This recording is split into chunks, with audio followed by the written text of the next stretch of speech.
What's up everyone, it's Brian from Exact IT and Cybersecurity. Welcome to this video where we update you on what is going on with the LockBit 3.0 Fed hack claim that is out there. LockBit has released their files as of the last 24 hours claiming that they do have some juicy evidence on the Fed. We're going to talk about what they released. Is it real? Let's discuss it in today's video. So welcome back to the channel, everyone. Well, thank you for your support. Please remember to subscribe to the channel, hit the like button, hit that notification bell if you want to be notified when we put out content like this. And remember, there's tons of links down below for you to get help with anything that your business might need around cybersecurity. Or if you're just interested in cybersecurity, check out the links in the description. We appreciate the support. So LockBit has come out and they have said that they have released the information, and there's a lot of speculation around what this information is. Typically don't share my screen when I go live, but I'm checking out an article here that was posted on cybernews.com, and I also checked out the dark web leak site myself, and LockBit did hold its word. It did publish. What they are alleging is U.S. Federal Reserve data. However, it has been quickly pointed out that this same data that has been released is also a bank that is dealing with a ransomware attack. So a fintech banking partner, this Evolve Bank Corp, has been hit by a major ransomware attack in the last 24 hours. So somehow, some way, the media is and security researchers, I've seen reports from kind of both just reporters and people claiming to be security researchers, and they're all kind of out there saying the same thing. And this, quite frankly, is getting my attention because it's odd behavior. You really don't see things like this occurring when hacks and attacks like this, but we are talking about the federal government here, and the Federal Reserve. So we're talking about a group of people who, in my brain, you really don't want to mess with. But at the end of the day, the Federal Reserve has, groups of people coming out saying, hey, there's no way that this came from the Federal Reserve. This was actually this bank over here that's dealing with this ransomware attack. And unfortunately for LockBit, it plays right into this theory because the information they release publicly has to do with this company that's dealing with a ransomware attack. It also happens to be a company that was under a lot of scrutiny by the Fed, basically saying that their practices didn't meet the requirements, and it left a lot of things at risk at these banking institutions. So they were already under the gun for not only just having lax security, but lax a lot of things and compliance things. So, there's a lot here with this Evolve Bank Corp ransomware attack and also their involvement with the Fed at this time.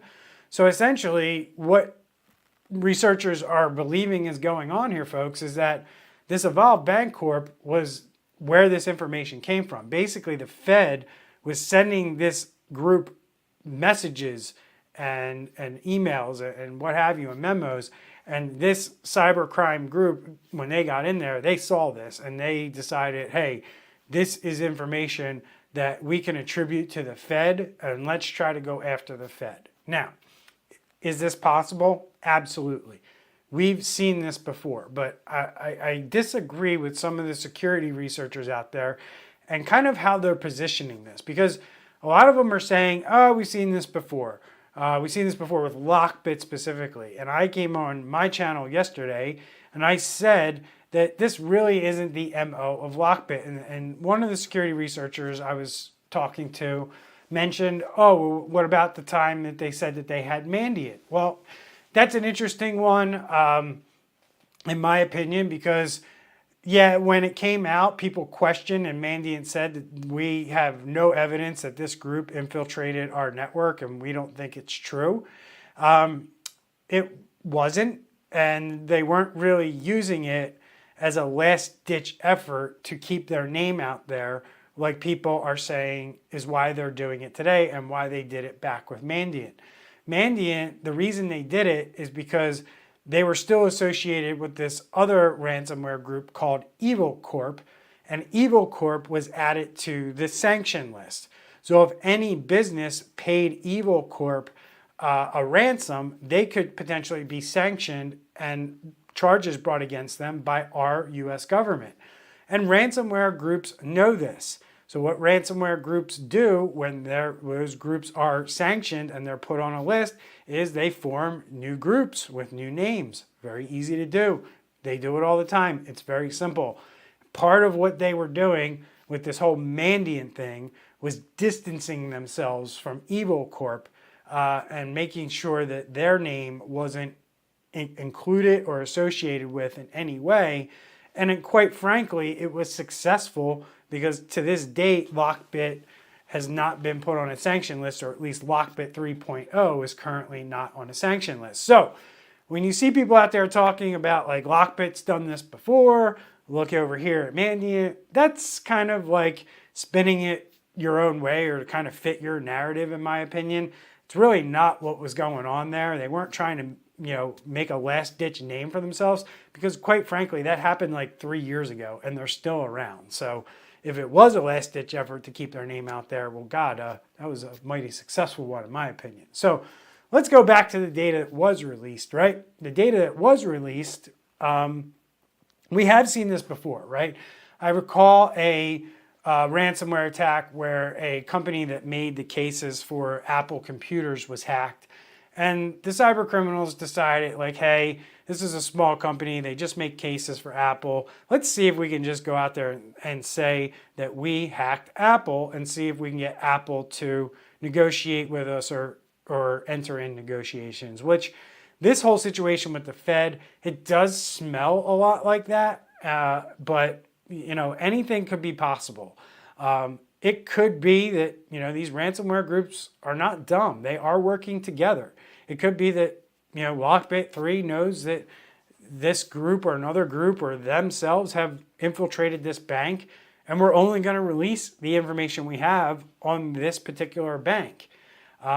So it remains to be seen if, the comments that they make in their negotiation tactics, where they're basically throwing the ransomware negotiator under the bus because apparently they are negotiating and apparently they've offered $50,000 and LockBit has come back and said, well, apparently their exact quote is, you better hire another negotiator within 48 hours and fire this clinical idiot who values Americans' bank secrecy at $50,000. So, again, that could be grandstanding, or that could be, hey, we really do have this information. Now, I guarantee you this, they will leak information to get people's attention and to, do what I said they were going to do yesterday, which is basically shut all these people up who are saying they're just doing this as grandstanding. So if they are just doing this as something, as a ploy to use this bank ransomware attack as a way to get to the Fed, I don't know. It just doesn't make a lot of sense to me, guys, because they can get the money from the bank. I mean, what do they think that they're going to do by going after the Fed other than get the ire of this government more on their tracks? I mean, they could just go attack this bank and create havoc at this bank and leave it at that and not create this bigger mess. So I don't know. Something still tells me that they have some more data or more information than what's being led on to believe. Plus, I also think that there's really an odd feeling around this PR front where immediately a lot of security researchers and other people went right to this other ransomware attack at this other bank, and they're pushing this story hard. So we don't know. I mean, that's it at the end of the day. We don't know. We know that this bank has been in trouble. They've been receiving a lot of communication from the Federal Reserve Board.